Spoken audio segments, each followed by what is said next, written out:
Bismillahirrahmanirrahim. Assalamualaikum warahmatullahi wabarakatuh. Uh, saya Nur Syamira binti Huzaimi. Nama matrik saya 11816141. InsyaAllah pada hari ini saya dan rakan-rakan ingin membentangkan tajuk kajian kami yang bertajuk kepentingan dan keberkesanan aplikasi dalam menentukan kesahihan hadis pada masa kini.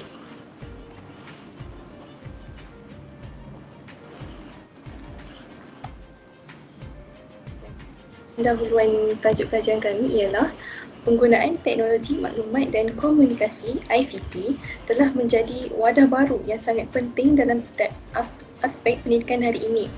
ICT telah menjadi platform yang banyak melancarkan pencarian atau pelaksanaan urusan kehidupan manusia. Antara bidang yang amat berkait rapat dengan penggunaan teknologi ini adalah bidang pendidikan. Sebagai contoh, dalam bidang hadis, terdapat banyak aplikasi ICT berkaitan hadis yang dibangunkan. Ia bertujuan untuk memudahkan umat Islam mendekatkan diri mereka dengan sumber kedua iaitu hadis yang sangat penting bagi membolehkan mereka menambahkan ilmu pengetahuan yang berkaitan dengannya. Selain itu, tujuan aplikasi ini dibangunkan adalah untuk memudahkan umat Islam mempelajari sumber kedua terpenting dengan mudah bagi meneliti keberkesanan aplikasi dalam menentukan kesahihan hadis pada masa kini. Yang kedua, objektif kajian. Yang pertama, menilai keberkesanan dan kekurangan aplikasi dalam menentukan kesahihan hadis. Dan yang kedua, mengenal pasti penggunaan teknologi dalam proses pengajaran dan pembelajaran ilmu hadis. Jadi saya pas ke orang seterusnya. Terima kasih. Bismillahirrahmanirrahim. Assalamualaikum warahmatullahi wabarakatuh. Nama saya Abdullah Faiz bin Mursyid, nombor matrik 1181639. Saya akan membincangkan tentang permasalahan kajian ini. Baiklah, slide seterusnya. Okey, permasalahan kajian. Perkembangan ICT pada hari ini ia merupakan satu impak yang positif kepada masyarakat kerana hakikatnya ia memudahkan proses perkongsian maklumatlah terutamanya seperti orang kata potongan hadis dan juga syarahnya melalui aplikasi seperti WhatsApp, Telegram, Instagram dan juga Twitter. Namun tidak dinafikan bahawa ianya juga membawa keburukan kepada masyarakat, terutamanya kepada masyarakat umum apabila mereka tidak dapat untuk memastikan keabsahan ataupun status bagi sesuatu hadis, kemudian mereka terus sahaja berkongsi terutamanya lah kepada ahli keluarga dan rakan-rakan terdekat mereka. So, maka di sini timbulnya keperluan untuk membina suatu aplikasi yang dapat memeriksa taraf atau keabsahan suatu hadis tersebut. Saya beri contoh antara hadis yang selalu disebarkan, contohnya pada hujung tahun bulan Islam dan juga pada awal tahun bulan Islam. Contoh pembacaan doa yang dikatakan merupakan sebuah hadis, tapi hakikatnya bukanlah ia sebuah hadis tapi merupakan amalan para ulama. Jadi saya rasa setakat itu sahaja daripada saya. Saya serahkan kepada sahabat saya yang seterusnya. Terima kasih.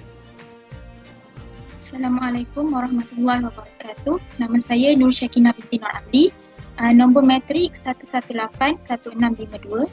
Dan untuk seksi seterusnya saya akan menerangkan tentang metodologi kajian yang digunakan untuk menghasilkan kajian ini.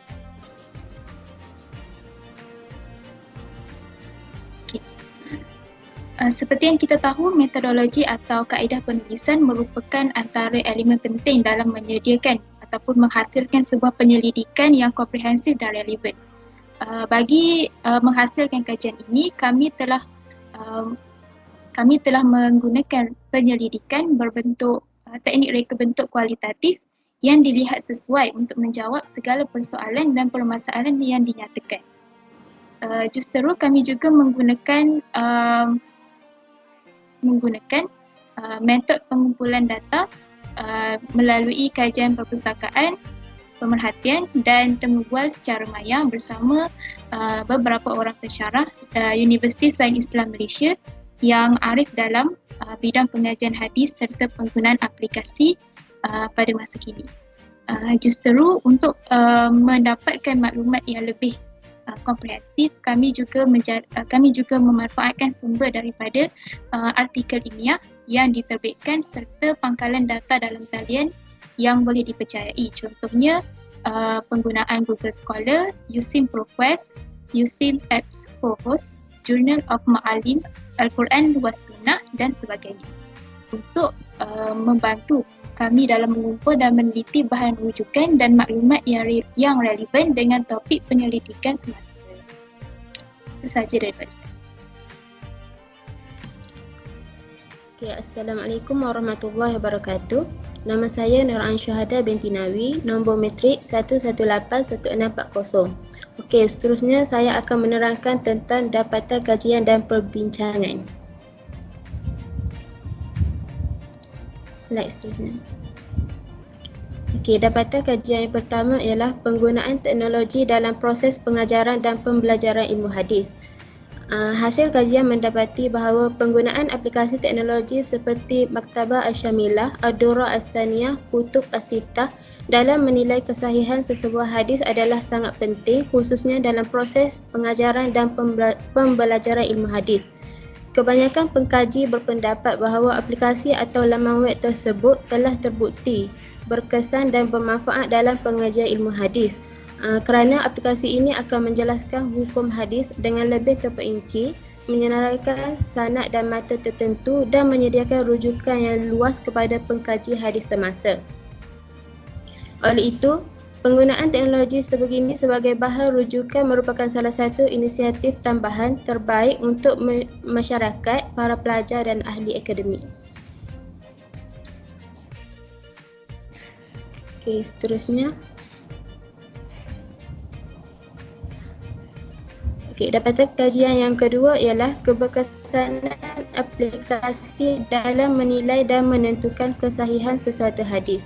Yang pertama, penggunaan aplikasi laman web seperti Maktabah Asyamilah juga mempunyai manfaat-manfaat tertentu, antaranya termasuklah pencarian maklumat akan menjadi lebih cepat, relevan dan mudah diakses oleh pengguna selagi perkhidmatan internet dalam keadaan baik.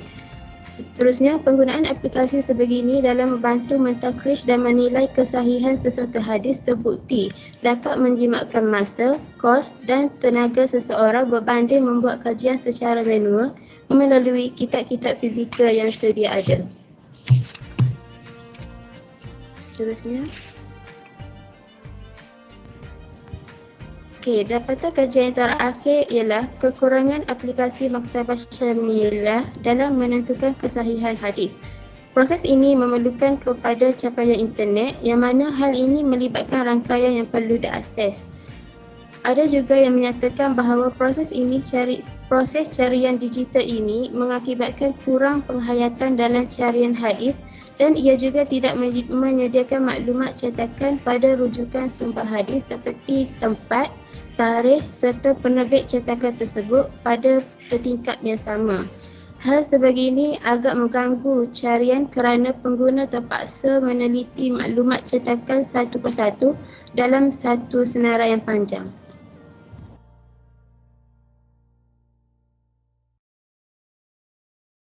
Penggunaan laman web hadis sewajarnya diberikan perhatian yang serius bagi semua organisasi atau individu yang ingin membangunkan sesuatu laman sesawang atau perisian yang berkaitan dengan hadis seperti yang sudah sedia maklum, iaitu penggunaan teknologi seperti Maktabah Syamilah perlu diteliti dan dititik beratkan oleh semua pihak yang bertanggungjawab. Yang kedua, ICT telah menjadi satu kaedah yang terkini, meluas dan merupakan salah satu daripada elemen penting dalam memastikan keabsahan sesuatu hadis tersebut. Jadi, setakat itu sahaja daripada kami. Assalamualaikum warahmatullahi wabarakatuh.